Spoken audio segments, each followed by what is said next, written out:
Hey everyone, my name's Benjamin and welcome to my book club. I'm really excited for today's video. I've been wanting to do this video since I started the channel and I think we're going to have a lot of fun with it. Basically, I read a bunch of books last year and I want to put them on a tier list. So let's just get started. Bring it up. Alright, so I read 50-something books last year and a handful of comic books as well. There aren't 50-something books on this list and that'll become apparent why later. Let's just jump right in. I haven't put a lot of thought into this beforehand. I've just grabbed the covers, thrown them on the tier list, and we'll get started. For anyone that's not aware, a tier list is basically ranking things from top to bottom. S tier is the best of the best, and we're going down A, B, C, D tier. Basically, B and above are books that I think are really good. C tiers are probably books that are fine, and D tiers are books that are actively probably bad. Whereas S tier is just like the best of the year. But let's get started.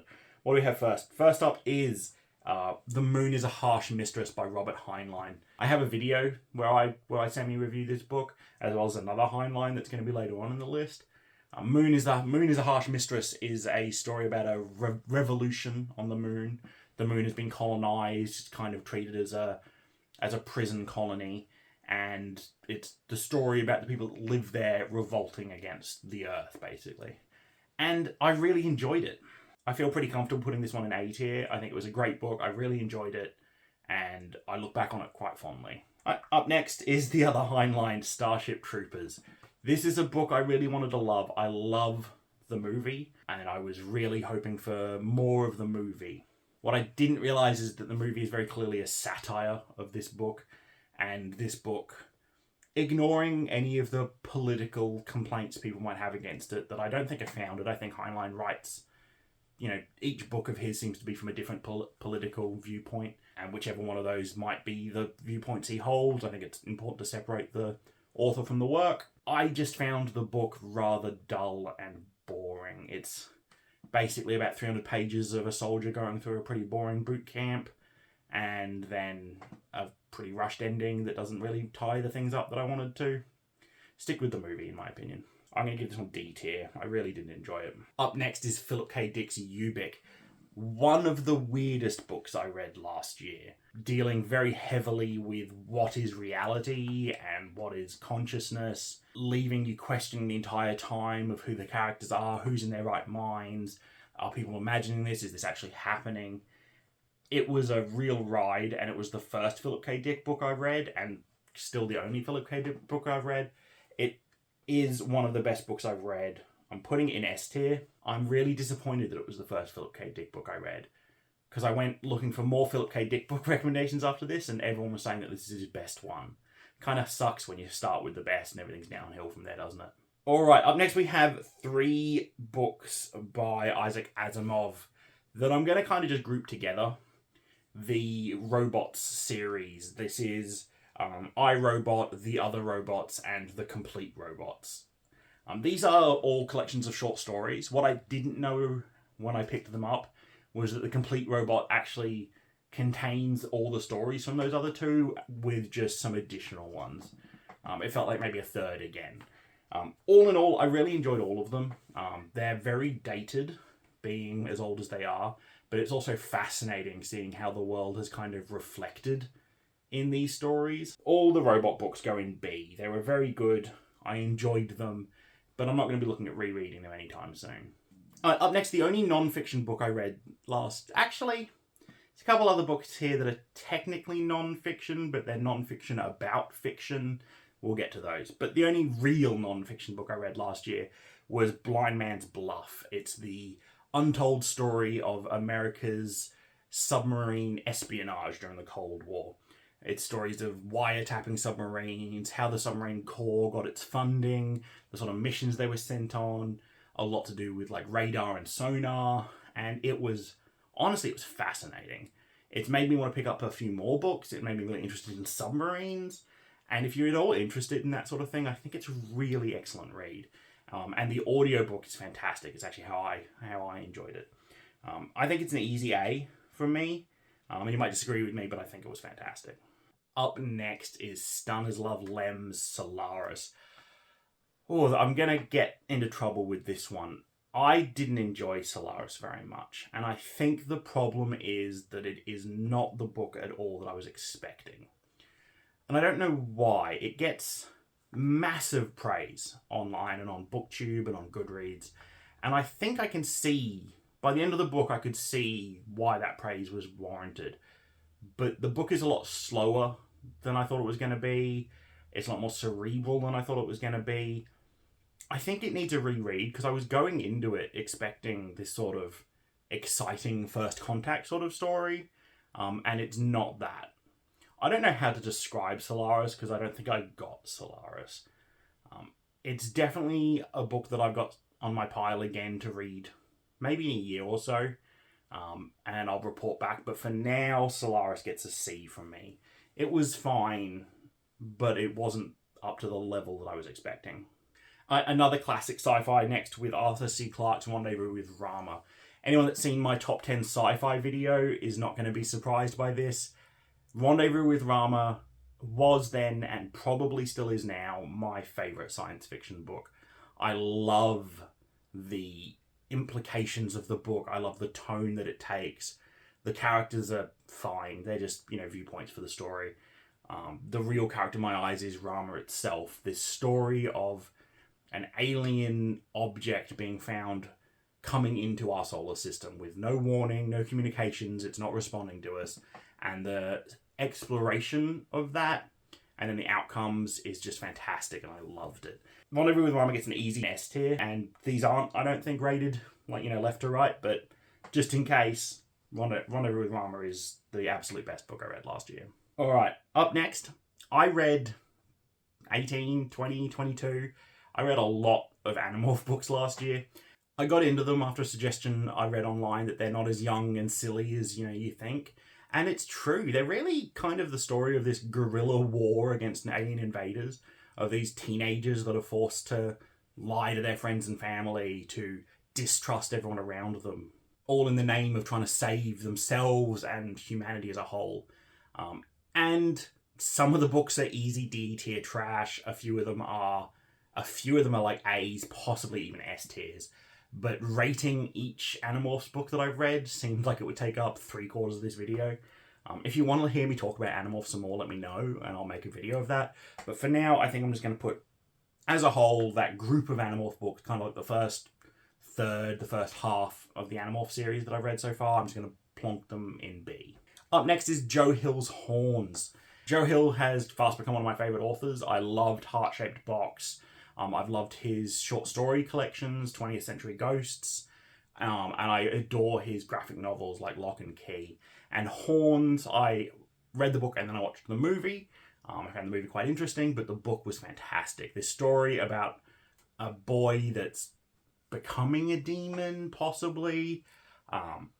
He's got this troubled past, and it is this melancholic sort of story, and I loved it start to finish. It's probably a bit longer than it needs to be, which is anything kind of really brings it down.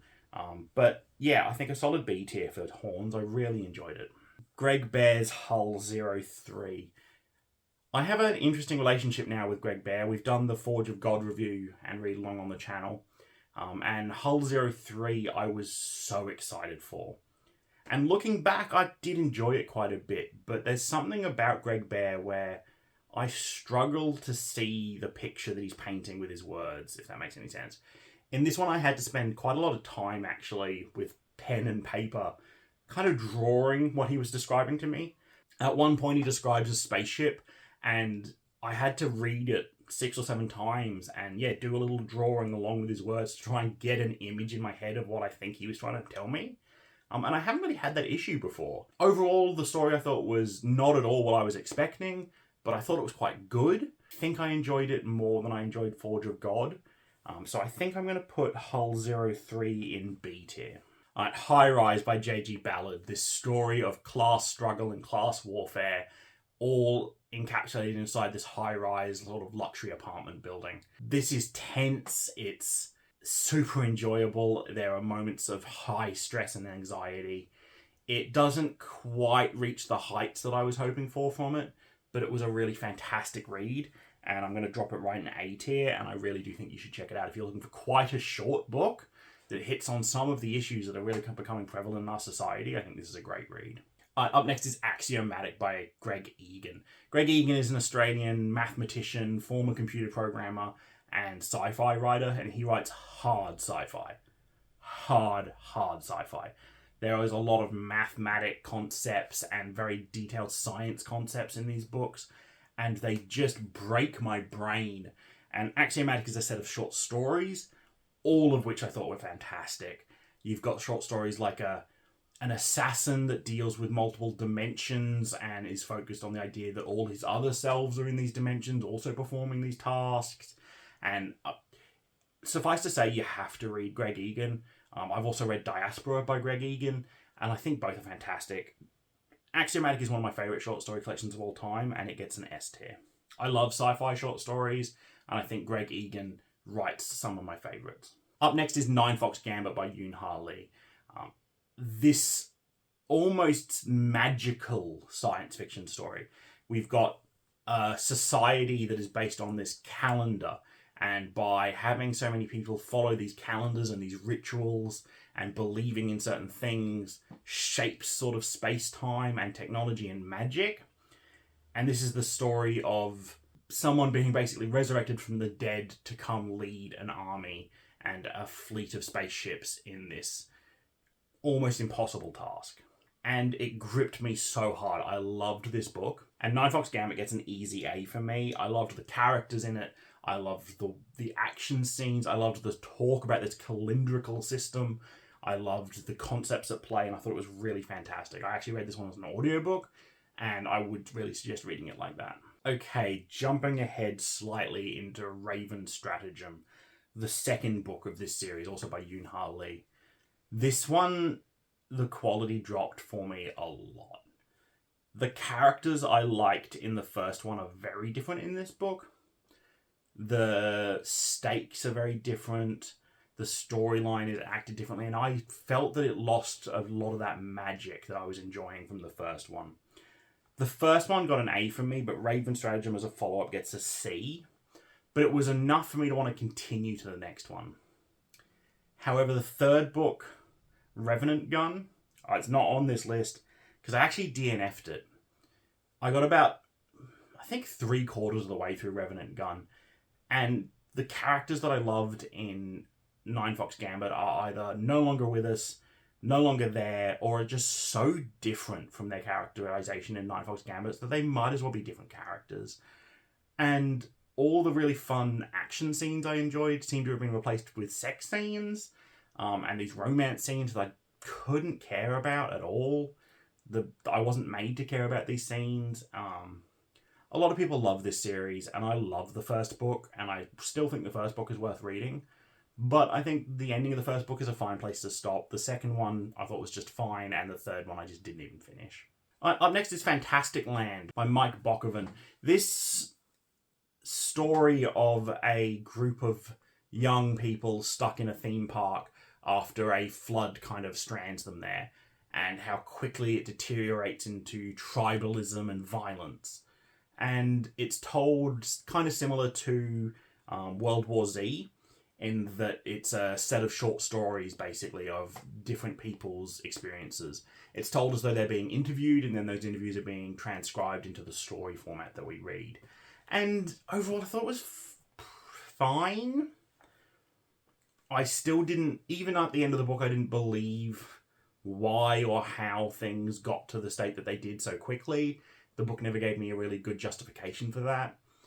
And the couple things that I was most interested in the book kind of forgets by the end, or doesn't, or thinks it's smarter than you by not telling you that, why that happened. But it just felt cheap to me by the end. I enjoyed my time reading it, but overall, I could take it or leave it. I think it's a fairly solid C tier book. Upper end of C tier, but yeah, it's a C tier for me. Up next, I have 2 books. These are the other ones that are kind of non-fiction. They're the Empire of Eve series. These are a series of books, 2 books to be precise, that cover the history of EVE Online, which is an online spaceship game that takes place in this one singular evolving universe where players and groups of players called corporations and alliances can control space and then use that space to gain resources and set taxes and whatnot. And there are years-long warfares that happen in this game. It's a game I've been playing. I normally play for 3 or 4 months a year, and I've been doing that for 10 years now. And it's a game that I really like, and this tells the history of a lot of the political side of the games and the wars that took place in the game, and it tells it as though it's a historical non-fiction book. And I loved them. I listened to both of them on audiobook, and I've also read the first one in physical. And honestly, look, if you like EVE Online, it's really good. If you just want to listen to kind of a space opera history, it's pretty good for that too. It touches not only on the things inside the game and in the fictional universe that make these things happen, but also the players and the relationships between the players and the people that make the game. It's just, I don't think anything like this exists outside of these books, and I love them. Both the Empires of Eve books get an easy A tier from me. I think I've listened to them both twice now, and I'm definitely going to listen to them again. Oh boy, here we go. Okay, so we've got the Murderbot Diaries books next. If you don't know, the Murderbot Diaries follows a murderbot, a robot designed for like warfare and security, who has kind of broken their conditioning and are now a fully, sentient thinking thing that is not shackled by the rules put in place by its AI. I'm describing it poorly, but The Murderbot Diaries by Martha Wells is fantastic. The first few books are very short novellas, and we now have, I think, 2 full-size novels. And ranking them all separately is kind of hard, but I'm going to try and do it pretty quickly here. So, All Systems Red is the first one. That's an easy A. Fantastic setup, introduces the characters really well, introduces our main character Murderbot fantastically. What's next? I think it's Rogue Protocol next. Rogue Protocol and Artificial Condition and Exit Strategy all get a B tier. None of them are quite as strong as the first one, I think. They're all just kind of more stories in the Murderbot universe. They're all great, though. I don't really have any complaints with any of them. Next up is Network Effect, which is, I think, the best book in the series. It's the first book where we have this fully self-contained storyline building on everything we've learned in the books before. And it all happens in this one book. You have the start, finish, and like the start, middle, and the finish. It has fantastic protagonists, antagonists, side characters. Network Effect gets an S tier from me. I think it's fantastic. After that, we have Fugitive Telemetry, which is this sort of murder mystery. The confusing thing is this is actually set before Network Effect, and then the book after the system collapse picks up right where Network Effect ends. So going from Network Effect back in time for Fugitive Telemetry, and then back to the point we just left for System Collapse is really weird, and I really recommend you read Fugitive Telemetry before you read Network Effect, just to avoid that. Doesn't spoil anything in the next book. If anything, I think it was probably written first, and just publication weirdness made it come out next. It is probably not as strong as the other ones. It might be unfair. It might just be because of my confusion at what happened in the order that I read them. But I'm going to give Fugitive Telemetry a C tier. I think it was good, but not great. And then finally, the latest Murderbot Diaries book, System Collapse, picks up right where Network Effect ended. And I thought it was great. I really enjoyed it. We have a lot of the same characters from Network Effect. We have characters joining us again from the previous books. And again, it told a really interesting story. We still further the character of Murderbot, who is one of my favourite characters in fiction right now. I just don't think it was quite as good as Network Effect, so I'm going to give it an A tier. Alright, Beneath the Mountain by Luca D'Andrea. This is one of the rare crimey sort of books that I was trying to get into last year. Which I'm going to try again later, but this one didn't work for me that well. I thought it was fine. It's a story of basically an author who moves back home to the Italian Alps, I want to say. It's been a while. Where his wife's family is originally from, and there was a murder there a couple decades ago, and this deals with the mystery around that. And I thought it was fine, but very not memorable. I don't remember much about this book. I don't know what I rated this at the time, but I think Beneath the Mountain gets a D tier from me. I don't think it was very memorable. I don't remember thinking that it was fantastic in any way. Maybe a C tier, but the fact that I can't remember it, I think, points it to D. I might be a bit harsh, but there you go. Next up is The Fifth Science by Exerbia, a set of short stories, 12 I think, that are set in the galactic human empire, starting with stories from before it's formed, going all the way through its history to the end, dealing with topics like artificial intelligence and consciousness and what it is to be human and what it is to be alive. Very philosophical stories with physics and science involved, and I've really enjoyed them. I loved these stories. I love short story collections. This is, however, probably my third favourite short story collection of the year, so I'm going to put it in A tier. I still think it's fantastic, and I still think you should read it, but there's just a couple other short story collections here that I thought were better. Alright, next up is 3 books by Quantum, QNTM. Too Cool for Vowels. These 3 books were really surprising to me. The first of which is There Is No Anti-Memetics Division. If anyone knows of the SCP Foundation, it is this, and if you don't, it's this collaborative online fiction project dealing with this super powerful company whose purpose is to secure, contain, and protect the world and humanity from anomalous objects and beings and presences, things like aliens or monsters and much weirder things like that, most of which is presented in the form of sort of short wiki-style articles that deal their containment, why they have to be contained, and maybe some scientific notes about them. There Is No Anti-Memetics Division is a set of short stories originally written by Quantum for that wiki, now collated together and published in a way that tells a full narrative start to finish about a group from this company, the SCP Foundation, that is the Anti-Memetics Division.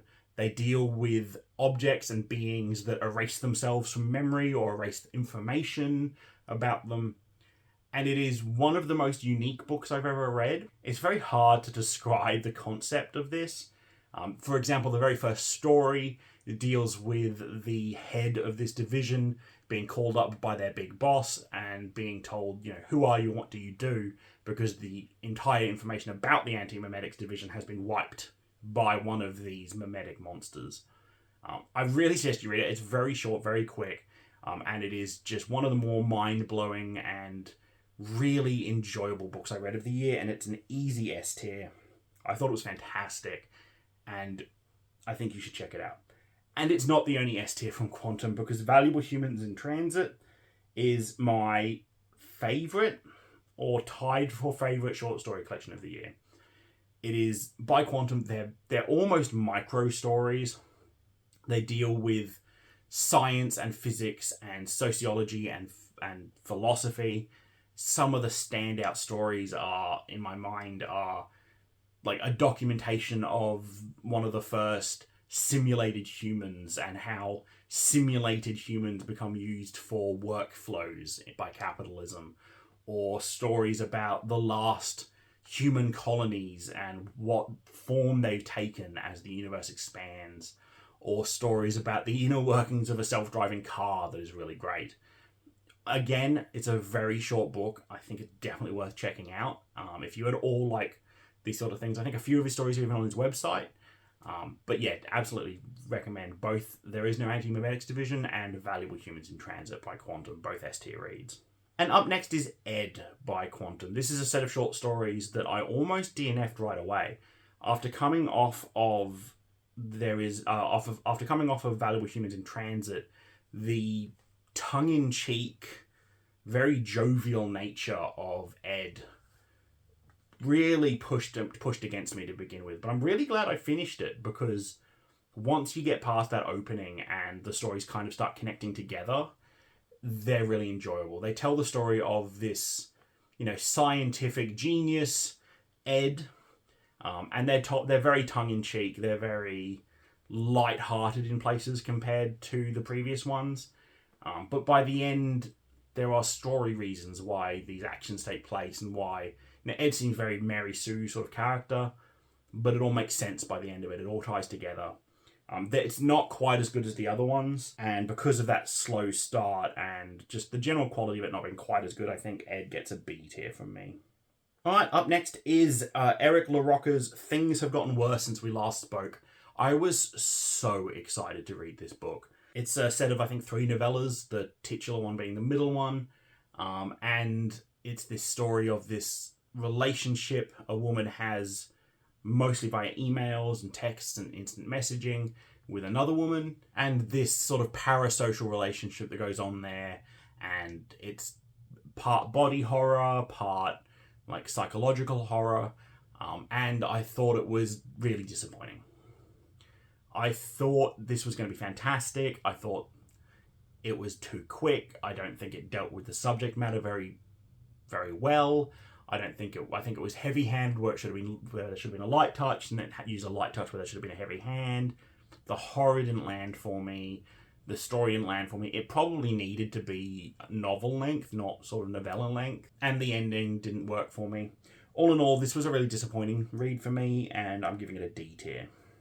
Alright, next, Family Business by Jonathan Sims. If you don't know, Jonathan Sims is the mind and main writer and voice behind the Magnus Archives podcast, which is this fantastic anthology horror podcast that I really recommend checking out. And this is his second published book. I loved the first one, 13 Stories, and I really enjoyed this one as well. This is the story of a woman joining a family business, not her family. And the business is crime scene and corpse and biological cleanup.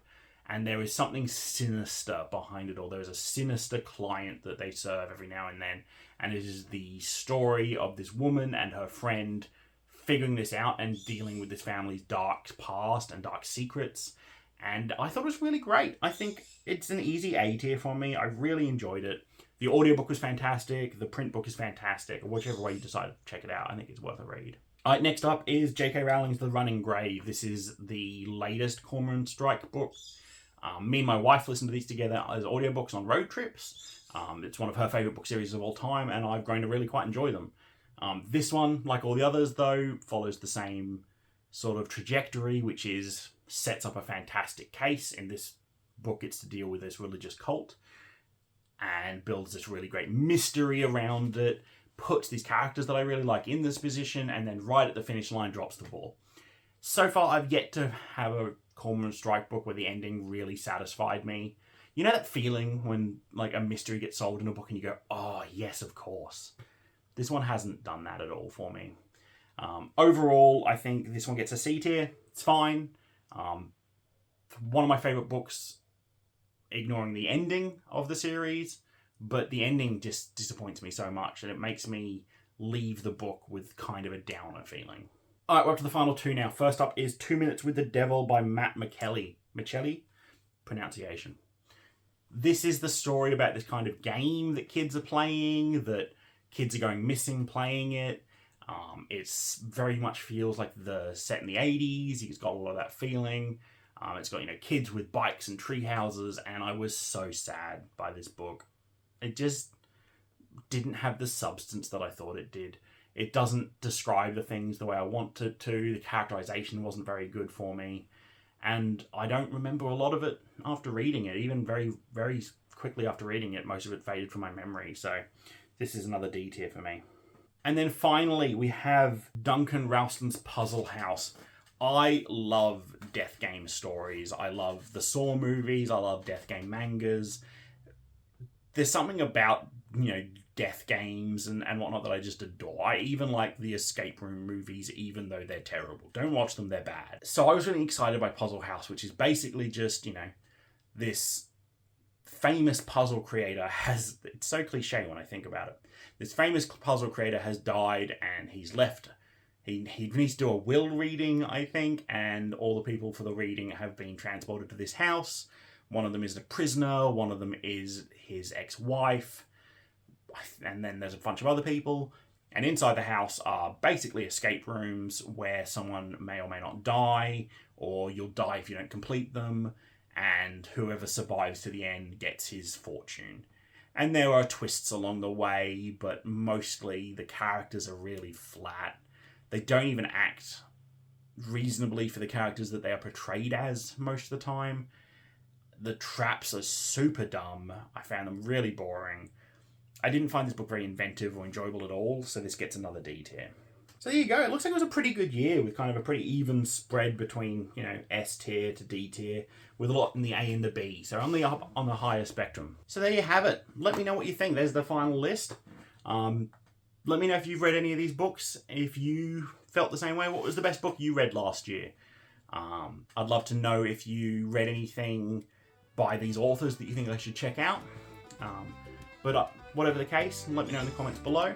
And most of all, just keep reading.